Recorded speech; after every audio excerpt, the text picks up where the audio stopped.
I've got to talk about what I think is the elephant in the room in this conversation, and it's a big elephant nationally.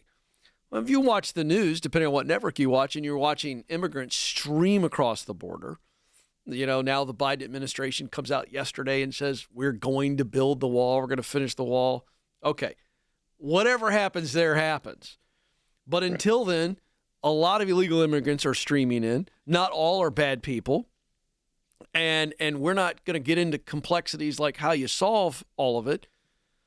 But I just wonder if we can just get out of the geopolitics and out of the minutia of solving that problem. But we go, okay, let's just assume, because I've met them here in Tennessee, there's some good families. And they've come here for freedom. They've come here for a chance to live their life. And if we could somehow, and again, we're not getting into this part of it, but if we could streamline the citizenship process or the work visa process and plug them into these areas, it seems to me that this is a viable path, a viable option, if we can do it and streamline it and say, all right, number one, you don't have to skulk around. Come on out and work because a lot of them have the skills. And if they don't have the skills, they've got the desire. And they have a path to prosperity, real prosperity. So I think we've got to somehow get the powers that be together and say, all right, we've got a willing workforce here that's already here. Let's make it a lot easier, and let's not penalize contractors because they're worried. Let's remove all of the stipulations and the penalties, and let's get these people to work and get them working more openly. And by the way, let's increase our tax base and maybe fill the hole. Well, what are your thoughts on that? I know I gave you a lot to listen to there, but it seems to me this is an opportunity to fix an existing problem. I think not only is it an opportunity and a possible solution, I think it's actually the only solution at this point. And I see absolutely no reason why we wouldn't prioritize it as a solution. Again, I grew up working primarily with immigrants, documented and undocumented. And, I started in the mid 90s and kind of wrapped up 4 or 5 years ago. I guess what I'm trying to say here is that's already our population that's doing work, like you say, one way or another. Yeah. I think, I say we need to expand it, legalize it, grow our tax base. It helps the local economy when we do that. Yeah. Okay, and good. Train. All right. And train. Absolutely. So let me pivot to the narrative. Okay, let's just say you and I were in a room right now with all these fancy marketers. And we said, and I basically pulled them all together. And I said, now, look, we got Ethan here. He understands this world. Let's create a narrative that we can send to American school children, middle school. Let's start getting in front of them in middle school, certainly high school. Let's get a message to the parents that combines with some of the efforts you mentioned earlier of corporations and states like Tennessee. Shout out to Governor Bill Lee, who obviously, ran a trades company before he became governor. What's that? What would you say to these fancy marketers? This is, without trying to, you don't have to do the logos or you don't have to do the messaging, but you go, make sure you're telling them this.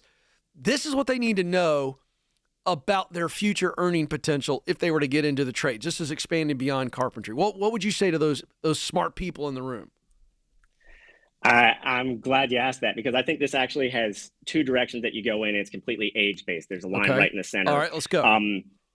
One, the most beautiful thing is you do not have to convince little kids to be interested in the trades. I promise you they're interested in the trades. I was in literally hundreds of houses because I was a small job carpenter, and I never walked into a house with my Occidental tool belt on that the kids didn't start following me around right away. What's that? What's that? Dude? Right. Trucks in the yard, dump trucks. They're like obsessed with that stuff. You don't need to put that passion in them because kids, I would say, see through very clear eyes. And that stuff, compared to kind of the mundane reality of a lot of work in the world, which is office work and paperwork, the moment you pull up a crane, or a front end loader, kids are instantly fascinated with that. Isn't that true? It's so true. Yeah.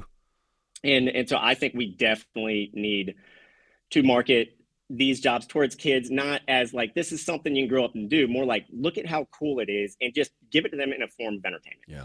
And then for the older population, I don't focus much on middle school, but more for high school when people are like just maybe starting to think about work path. Um, what I really think we need, you can call me crazy, I think we need a Hollywood revolution. Because I've said in another follow-up trade video, we simply are not represented on film anywhere realistically, and we're definitely not glorified, right? But if you look at shows like The Bear now, like people have fallen in love with cooking again, not just Yeah. in their kitchen, but going out and opening restaurants and opening food trucks. And that's, I think, one, Food Network played a huge part in that, and people like Anthony Bourdain. But now it has moved beyond essentially reality TV to glorified storytelling. That's what The Bear is. It shows the reality, the struggle, the hardship. More than anything, it makes it look cool. And I know we can have storylines like that coming out of Hollywood about carpentry, about plumbing. It's simply about living the trade life. And I think that's what's going to appeal to the 17 to 20-year-old set. I love that. Good narratives there. Thank you. But let me dive just a little deeper on that. What do the trades provide young people? Well, think of the kid who doesn't want to wear a white collared shirt. The idea of wearing a suit and tie makes him itchy. You know, the kid who may be dyslexic, have some learning challenges, brilliant, but they don't fit in a one-size-fits-all classroom. What would you say to those marketers? You need to hit this. You need to say this. Give me a little bit more on that side of things. What is appealing to some kid like that?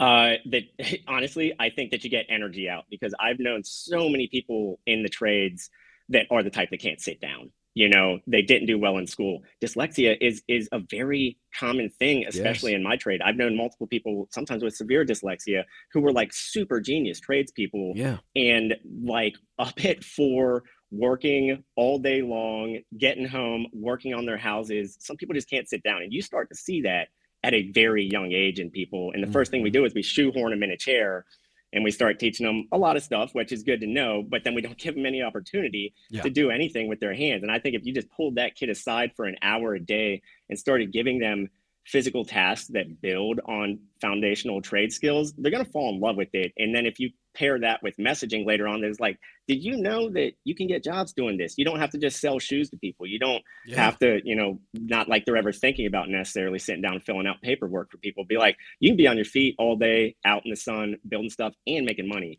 And I think that would land with them. In your experience in the trades, how many times have you seen young people get in it, or guys that have been in it for a long time, maybe as a laborer working for someone, and then they eventually spin off their own business? How often does that happen? Frequently. I would have a hard time giving numbers, but you got to understand that the vast majority of trade participation in America is done at a very small scale. You're talking 1 to 10 person operations. I know that there's definitely a contingent of the labor market that has no interest in running a business at all, because business is hard. And I learned that every time. I felt like I was a really good carpenter, and that it was hard for me to balance all the business side of things. That's why I never hired anybody. But the moment it usually goes to something like a 1 to 3 year curve where you get in, you feel really overwhelmed. You feel kind of lost. I remember feeling like that on the job site when I was younger. But then there comes a time where everything starts to click. All of a sudden you get like, you know what? I kind of know the whole scope of this. I don't know all the details, but I know the whole scope. The moment that happens, a good portion of people are suddenly going to be like, why would I do this for someone else? Because I kind of know how to do it now. And I think I can improve on what I was taught, you know, and make better money. So I think there's a huge component to entrepreneurship that comes out of fairly low level trade participation. Yeah, I absolutely agree. And you're right. Running the business side is hard, but working for yourself is pretty freaking awesome. And the trades provide that opportunity. What would you say are I want to come back to what you said early on. If you were to pick 2 or 3 trades right now and you were speaking to every young person in America, which top 3 would you say, these are the 3 I would have you look into as it relates to future opportunity? Yeah, absolutely. Number 1 always is plumbing. Plumbing is the most scalable trade, at least in America, maybe around the world. You know, we've needed it. The Romans proved we needed it. We've needed it ever since. It's not going anywhere. It's only going to be improved upon, I think. But you can scale plumbing so easily because it breaks down into a number of very specified tasks, like changing out a water heater taking out like old steel pipe and running PEX. And all these things happen pretty quickly. So it makes jobs very easy to bid, often almost at like a flat rate. And then it just becomes a sales thing, just bringing as many clients as you can. So like I tend to always bring up Aaron Gaynor with Eco Plumbers up in Ohio, Columbus area.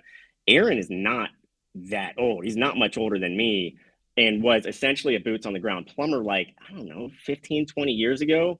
And now is worth $30 million and has a company that's branching out into every corner of Ohio and is bringing in like hundreds of millions of dollars in revenue. So plumbing can do that.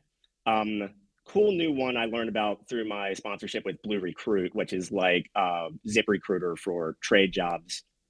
Mechatronics. If you got a nerdy streak in you, and I know a lot of people who do, and you like electronic tasks, you like machinery, mechatronics is essentially going in and building and creating the robotic and the control systems that manage all sorts of things like our logistics companies like Amazon's and stuff, all these automated warehouses that move a box like, a quarter of a mile without a human touching it and then shipping it out to somebody. Mechatronics is kind of a burgeoning field that studies and controls that, gets people ready for that. Those are probably the two big ones off the top of my head right now.